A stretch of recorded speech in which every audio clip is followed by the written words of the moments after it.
சரி தேவனுடைய பிள்ளைகள் என்பதில் பெருமிதம் கொள்வோம். மத்திய சுவிசேஷம் 26வது அதிகாரம் 63வது வசனம் 64வது வசனம். ஏசு கிறிஸ்துவுக்கு விதமா பொய் சாட்சி எழுதணும். ஏசப்பா பேசல. அப்போ பிரதான ஆசிரியர் கேட்குறாங்க, நீ தேவனுக்கு குமாரனாகிய கிறிஸ்து தானான்ட்டு. அது எங்களுக்கு நீ சொல்லணும், ஜீவனில் தேவன் பேரில் உன்னை ஆணைட்டு கேட்குதுன்னு சொன்னாங்க. ஏசு கிறிஸ்து சொன்னாங்க, நீ சொன்னபடிதான் அன்றே மனுஷக்கு மதன் சார்பு வளவரிய வலது பாதத்தில் வீட்டில் இருப்பதையும் வானத்தின் மேகங்கள் மேல் வருவதையும் இடமுதல் காண்பீர்கள் என்று உங்களுக்கு சொல்லுகிறேன் என்றார். அது வரைக்கும் பேசல ஏசப்பா. ஆனால் நீ தேவனுடைய குமாரனாகிய கிறிஸ்து தானான்னு கேட்கும்போது பதில் சொன்னாங்க. இன்னைக்கு நீங்கள் கர்த்தருடைய பிள்ளைகளாக இருக்கிறதுனால நீங்கள் சந்தோஷப்பட்டு களி கூறுங்க.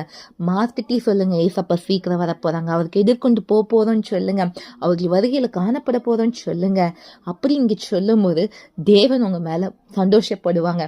ஏசப்பா எப்படி ஆமான்னு சொன்னாங்களே, நீங்களும் சொல்லுங்க, நான் தேவனுடைய பிள்ளை, நான் இப்படிதான் இருப்பேன் கர்த்தருக்காக வைராகியமாக சொல்லும்போது தேவநாமம் மகிமைப்படும். நம்மளுக்கு இருக்கிறதுலே பெரிய கிஃப்ட்ன்னு தெரியுமா? நம்ம தேவனுக்கு பிள்ளைகளாக இருப்பதுனால தான். அதனால சந்தோஷப்பட்டு களி கூறுங்க. தேவனுக்கு வழி உண்டாகட்டும்.